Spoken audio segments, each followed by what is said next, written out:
여러분 안녕하십니까. 오늘은 2025년 7월 27일 일요일 날이죠.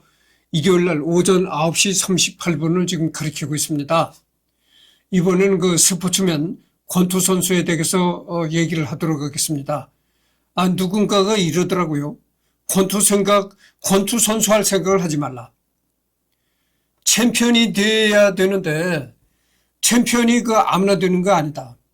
그래서 괜히 잘못 권투 세계에 발을 들여놓았다가는 챔피언도 못 돼보고 매만 실컷 죽도록 얻어먹고만 그런 결과뿐이 안 생긴다고 하죠. 그러니까 챔피언은 아무나 되는 것이 아니고 챔피언도 못 되고 골병들게 매만 실컷 얻어먹고 얻어맞다가 권투계를 은퇴하게 된다 이 말이죠. 그 말이 사실이죠. 정상이라는 게 세계 최고 정상 아니면은 대한민국의 정상, 이 정상이라는 게 아무나 되는 것이 아니거든요. 그래서 이 권투계에 발을 들였다가 정상에 못 올라보고 매만 실컷 얻어맞고 은퇴하는 사람들이 부지기수다 이런 얘기죠. 근데 오늘은 참 이게 세계 최정상 복싱이죠. 권투 선수인데 무하마드 알리, 이 무하마드 알리의 모습입니다. 이제 이 모습을 보면 난 완전한 흑인은 아니고 깜잡잡한 수준의 흑인이다 이렇게 말할 수가 있습니다. 얼굴을 보면은 얼굴이 이 젊을 때 얼굴입니다. 젊어 보이잖아요. 그래서 원명은 캐시어스 마셀러스 클레이 주니어, 이것이 원래 이름이라는 거죠.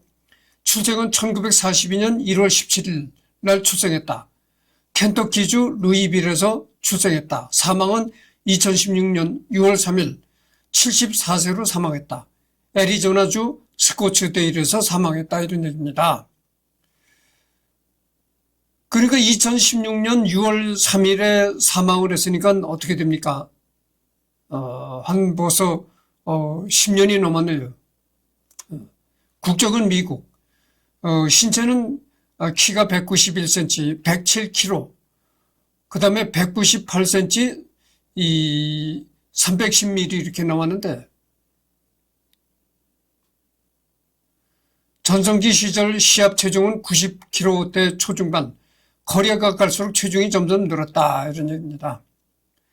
체급은 라이트 헤비급 아마추어, 헤비급 프로. 처음에는 아마추어로 활동하다가 프로 선수로 전향했다 이런 얘기죠. 스타일은 오소독스, 오른팔잡이 격투 스타일을 부르는 것이다. 이와 반대로 왼손잡이 격투 스타일은 사우스 포로라고 불린다. 그러니까 내가 전번에 얘기를 했잖아요.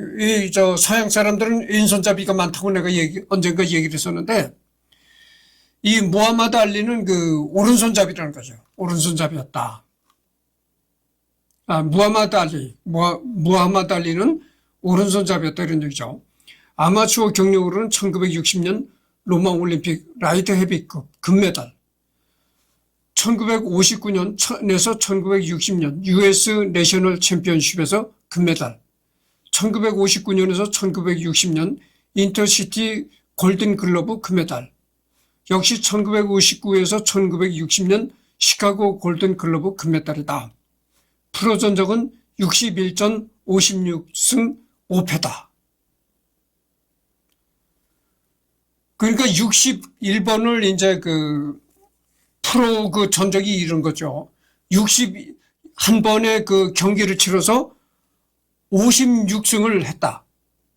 56번을 이겼다. 그리고 5번을 패배했다. 이런 얘기죠. 그러니까 이 기록이 상당한 겁니다. 여러분들 61번을 이렇게 경기를 벌려서 단 5번만 패하고 전부 이겼다. 대단한 기록이죠. 프로 경력으로는 WBA 헤비급 챔피언 4회, WBC 헤비급 챔피언 2회, 더 링 헤비급 챔피언 3회, 이렇게 나갔고, 병력은 면제, 양심적 병력 거부를 했다. 양심적 병력 거부라고 하니까 어떻게 됩니까? 우리나라의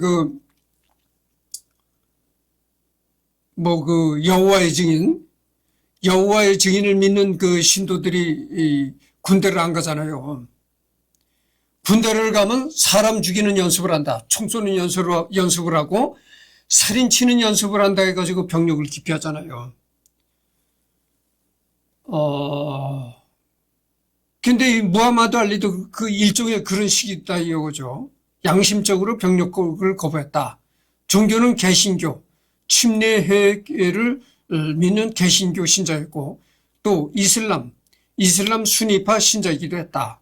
그리고 서명은 이렇게 한다고 합니다. 근데 난 개인적으로 내가 눈에 얘기를 하잖아요. 이것만 계속적으로 리딩을 해나가면 재미가 없다. 나의 개인적인 얘기도 덧붙이고 개인적인 생각이 들어가야 재미가 난다 이런 얘기를 했습니다. 그래서 나는 이 개인적인 생각을 좀 얘기를 해야 되겠어요. 나도 이거 스포츠 경기를 텔레비전 중계를 하는 것도 내가 많이 시청을 했고 많이 봅니다. 근데 유튜브에서 이 권투 경기를 하는 건 내가 시청을 안 해봤어요. 유튜브는 안 해봤는데 예전에 TV에서 권투 경기하는 거 중계를 내가 많이 봤습니다. 근데 보면서 내가 늘 느끼는 게 그거예요. 야, 21세기 문명 세계에 아직도 저런 경기를 하고 있나. 권투 경기만큼은 격투기 이런 거. 그런 것만큼은 좀, 이제는, 안 했으면 좋겠다. 이런 생각을 했어요. 개인적으로 난 그런 생각을 아직도 갖고 있습니다.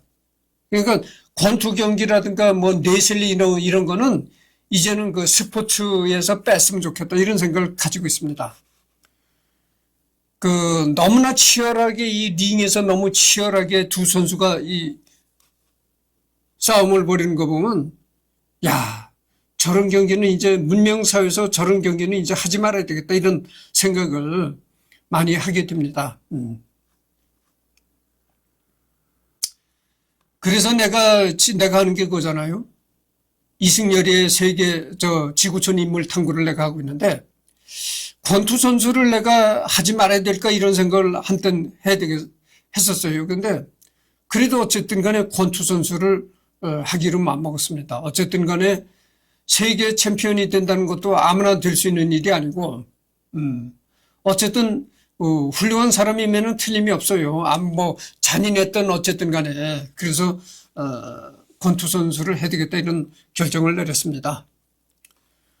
이 사람의 명언이 뭡니까?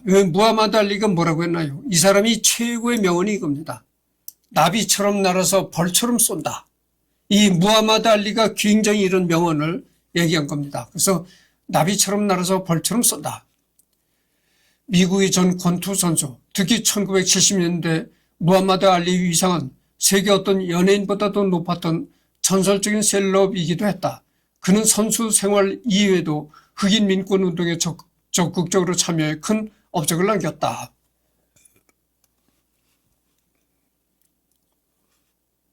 여기 본 말이죠. 1970년대에는 미국의 어떤 연예인보다도 더 큰 그런 인기를 누렸다는 거죠. 어떤 연예인보다도 더 큰 인기와 명성을 누렸다. 윤영규 1942년 1월 17일 미국 켄터키주 루이빌의 중산층 집안에서 이 형제 중 장남으로 태어났으며 처음 그의 부모님이 장명한 이름은 캐시어스 마셀러스 클레이 주니어였다. 루이빌은 무하마드 알리를 기념하여 도시 공항 이름을 루이빌 무하마드 알리 국제공항으로 정했다. 무하마드 알리 기념관 역시 루이빌에 자리 잡고 있다. 이 미국의 루이빌이라는 그 지역에서는 그 지역의 공항 이름을 이 권투 선수 이름을 따가지고 권투 선수 이름을 그 공항 이름으로 정했다는 거예요. 그래서 그 공항 이름이 무하마드 알리 국제공항이라는 겁니다. 선수 경력, 아마추어 경력. 무하마드 알리는 12살 때 권투에 입문했다. 무하마드 알리의 집 근처 운동센터에서 권투 레슨을 가르치던 조 마틴은 무하마드 알리에게 권투를 운동 삼아 한번 배워보라고 권했고 곧 그에게 재능이 있다는 것을 알게 되었다.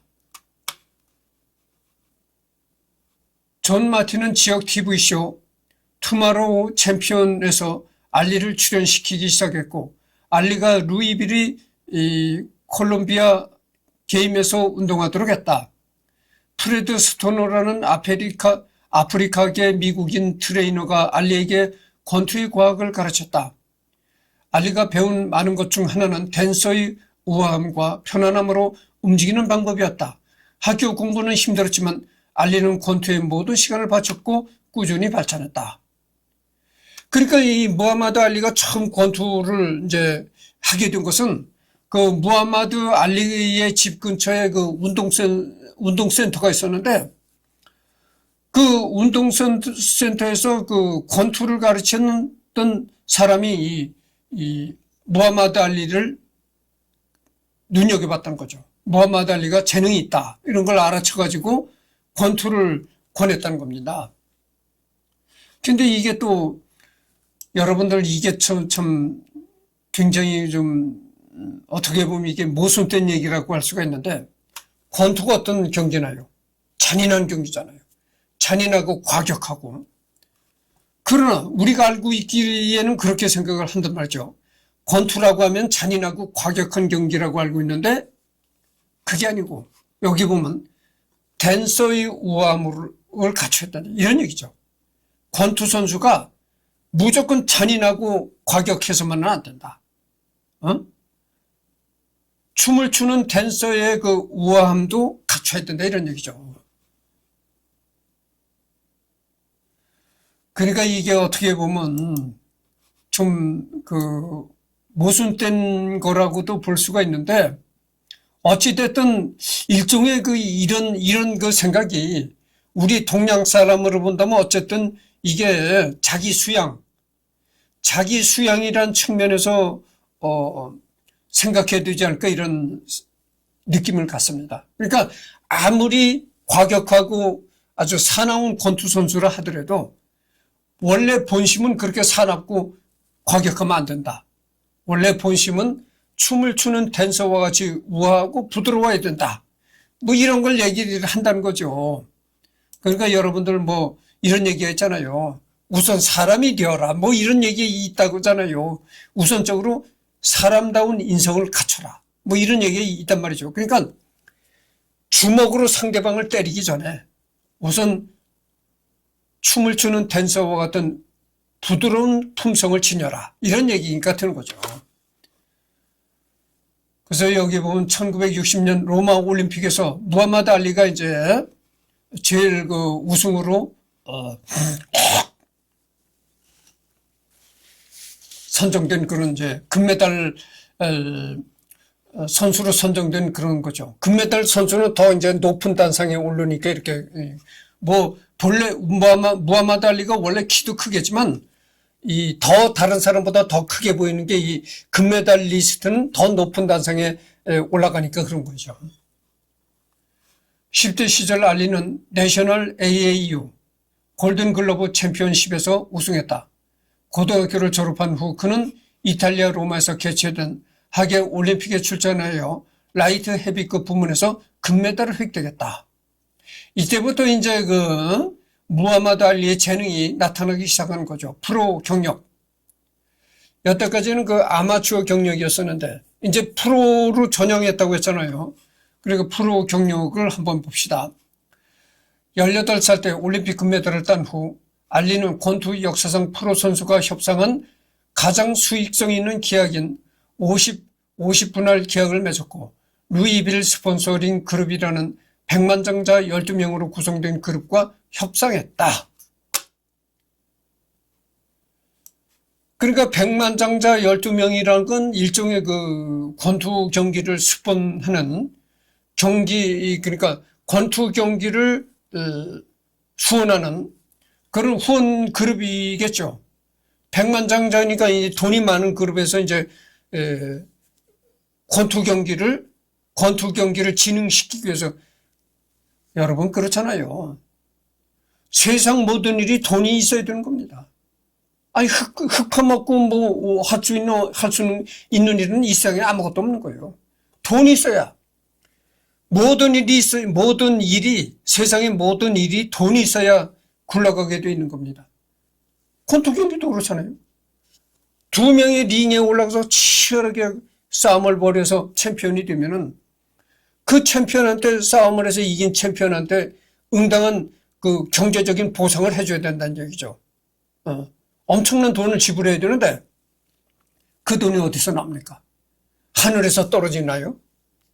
하늘에서 뭐 돈 뭉치가 떨어집니까? 땅에서 돈 뭉치가 올라오나요? 그러니까 그거를 후원하는 후원자 그룹이 있어야 된다 이거죠. 재벌 그룹들이 있어야 된다.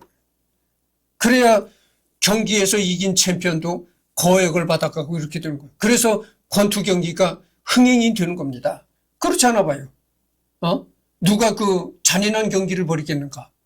거기에 대한 응당한 보상이 이루어져야 그래야 권투를 하겠다고 덤벼드는 사람들이 있는 것이지. 죽도록 싸움을 벌여놓고 돈 한 푼 안 준다? 이게 뭐 권투 하려는 사람이 없는 거죠. 그러니까 권투라는 스포츠 자체가 없어지는 거예요. 그렇잖아요. 여러분들 우리나라도 야구 경기, 뭐 야구하면은 삼성 라이온스, 한화 무슨 거 이렇게 기업 이름이 붙잖아요. 그게 뭐냐? 기업에서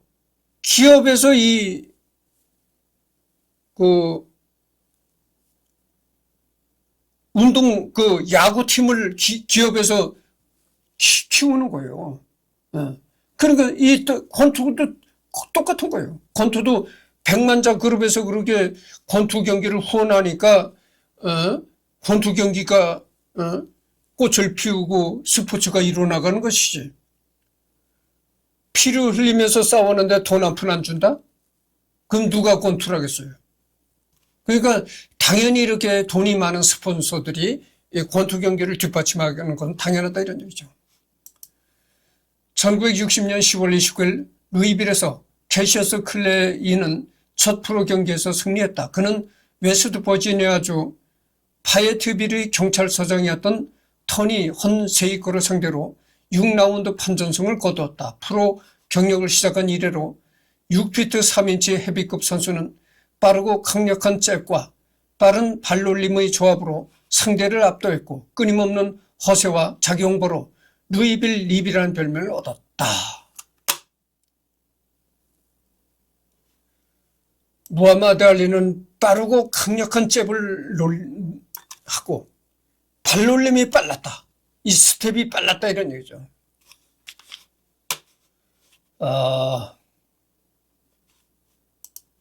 1960년부터 1963년까지 이 젊은 선수는 19전 19승 무패 15KO의 전적을 쌓았다. 이야, 대단한 겁니다. 대단한 거예요. 그러니까 보세요. 무하마드 알리가 1960년서부터 1963년까지 그러니까 무려 3년간이다.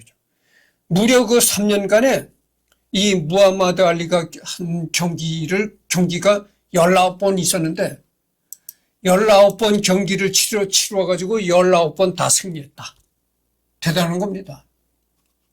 무패. 패한 적이 없다 이거죠. 19번 경기를 해서 19번 다 승리했다. 패한 적이 없다.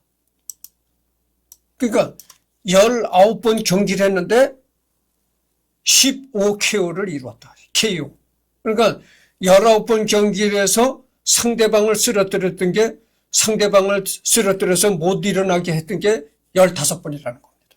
그리고 나머지 4번의 경기가 판정승을 이루었다. 이런 얘기죠.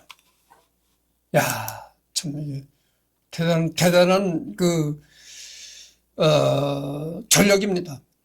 그는 토니 에스퍼티, 짐 로빈슨, 토니 플리먼, 아론조 손슨, 조지 로건, 윌리 베스마노프, 라마 클라크, 더그 존스, 헨리 쿠퍼 등의 권투 선수를 물리쳤다. 네? 이 선수들이 말이죠. 여러분들. 이 선수들이 다 이게 쟁쟁한 선수들입니다. 이 시시한 선수들이 아니에요. 이 사람들이. 이 사람들이 다 쟁쟁한 권투 선수들이었는데 이런 쟁쟁한 권투 선수들을 무하마드 알리가 다 꺾어버렸다는 얘기죠. 클레이가 거둔 승리 중에는 소니 뱅커스, 알레한드로 라보란테, 그리고 노령의 아치무어와의 승리가 있다.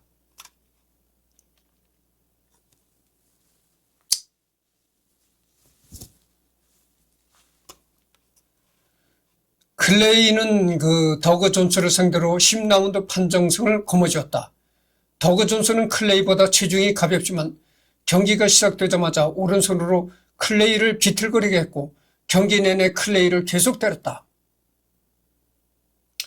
클레이 다음 경기는 헨리 쿠퍼와의 경기였는데 그는 4라운드가 끝나갈 무렵 레프트 훅으로 클레이를 캔버스 위로 쓰러뜨렸다.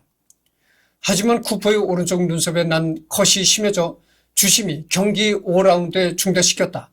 더그 존스와 헨리 쿠퍼의 이러한 근소한 차이에도 불구하고 그는 소니 리스턴의 타이틀을 위한 최고의 경영자가 되었다. 클레이의 인상적인 기록에도 불구하고 그는 챔피언을 이길 것으로 기대되지 않았다.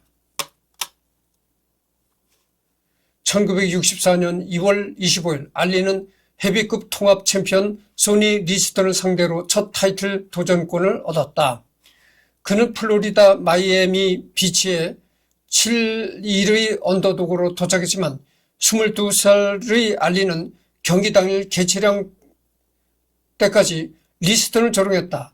알리는 그를 크고 못생긴 곰이라고 불렀고 나비처럼 떠다니며 벌처럼 쏠 것이라고 선언했다. 그러니까 이제 1964년 2월 25일 이 무하마드 알리가 그때 당시 챔피언이었던 소니 리스턴에게 이제 도전장을 내밀었다 그죠.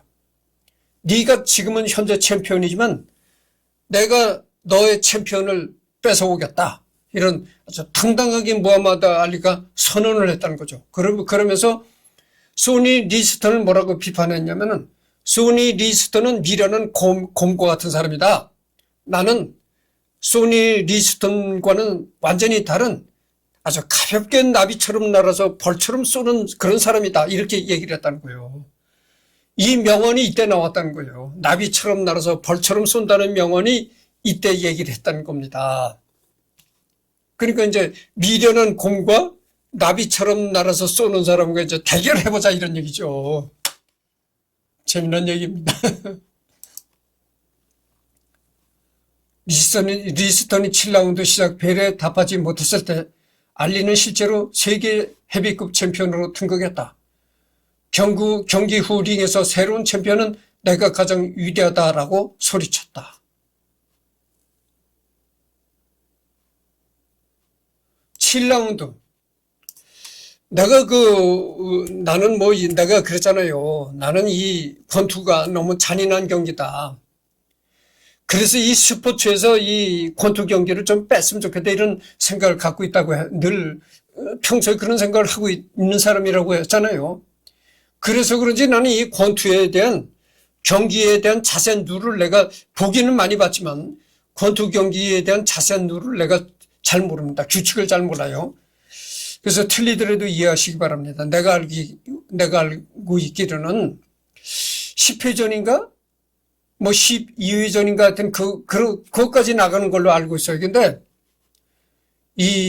그 당시 챔피언한테 도전을 할 때 7라운드 경기가 딱 시작이 되고 땡땡 벨이 울릴 때 그때 무하마드 알리는 이제 링 위에 올라왔는데 상대방 챔피언인 소니 리스턴이 올라오지 못했다는 거죠. 그러니까 그때 벌써 소니 리스턴은 매를 맞아가지고 상당한 육체적으로나 정신적으로 다시 경기를 못할 상황이었다. 그러니까 못 올라온 겁니다. 7라운드 벨이 땅 울리면 링 위에 똑같이 올라와야 되는데 무하마드 알리는 링 위에 올라왔는데 당시 챔피언이었던 소니 리스턴이 올라오지 못했다 이런 얘기죠. 그러니까 어쩔 수 없이 챔피언이 이제 무하마드 알리가 챔피언을 따게 됐다 이런 얘기입니다. 그 당시 세계 챔피언한테 도전을 해가지고 챔피언을 땄으니까 얼마나 기분이 업되겠어요. 그러니까 링 위에서 무하마드 알리가 뭐라고 외쳤느냐? 내가 가장 위대하다 이렇게 외쳤다는 거죠. 그러니까 어떻게 되겠어요? 여러분 갑자기 또 메시지가 오는 바람에 작은 녹화가 끊어졌댔어요. 이해하시기 바랍니다. 그래서 무하마드 알리가 그 당시 챔피언이었던 소니 리스턴을 보고 미련한 곰이라고 이렇게 욕을 했다잖아요. 그러면서 자기는 가볍게 벌처럼 날아서 나비처럼 날아서 벌처럼 쏘겠다 이렇게 얘기를 했다잖아요. 그러니까 결국은 가벼운 나비처럼 날아서 벌처럼 쏘는 사람이 이겼다 이런 얘기죠.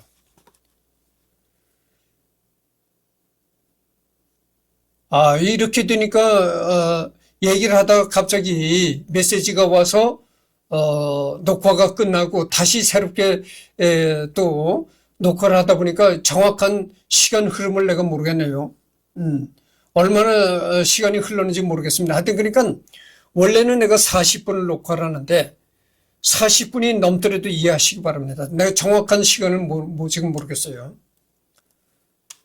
다음날 아침 기자회견에서 논란의 여지가 있는 네이션 오브 이슬람의 회원인 말콤 X와 함께 마이애미로 돌아다녔던 클레이는 이슬람으로 개종했다는 소문을 확인했다. 1964년 3월 6일 네이션 오브 이슬람의 지도자 일라이저 무함마드는 클레이에게 무하마드 알리라는 이름을 부여했다. 그러니까 원래는 이 무하마드 알리가 원래는 기독교 신자였었는데 이슬람으로 개종했다 이거죠. 이슬람으로 개종했다. 종교를 이제 바꿨다. 그래서 종교를 바꾸고 나서 이슬람의 종교 지도자인 일리아조 무함마드가 무하마드 알리라는 이름을 붙여줬다는 거죠. 그때서부터 이 무하마드 알리로 통했다는 겁니다. 그러니까 예전에는 무하마드 알리가 아니었었는데 이렇게 이슬람의 종교 지도자가 이 권투 선수에게 무하마드 알리라는 이름을 붙여주고 나서 그 이름이 계속 통용되게 되었다 이런 얘기죠. 1965년 5월 25일 알리는 리스턴을 재경기에서 1라운드 KO시켜 헤비급 챔피언십을 굳건했고 타이틀을 8회 더 방어했다. 그런 다음 베트남 전쟁이 격화되자 알리는 1967년 4월 8일 예정된 미군 입대식에 나타났다. 하지만 그는 종교적 신념을 이유로 군 복무를 거부했다.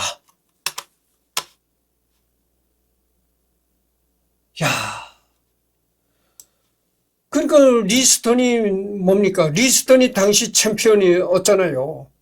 이 리스턴 챔피언과 또 재경기가 붙었다는 거예요. 응? 재경기가 붙었었는데 불과 1라운드. 시작이 바로 1라운드잖아요. 바로 1라운드에서 리스턴을 KO시켰다는 거예요.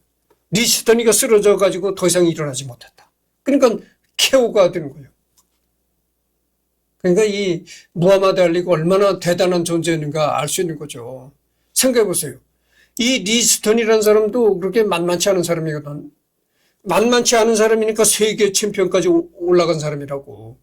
이렇게 세계 챔피언까지 올라갔던 리스턴을 1라운드 시작하자마자 첫 경기에서 그냥 KO시켜버렸다. 또 메시지가 와서 또 끊어졌습니다. 이번 그 녹화는 말이죠.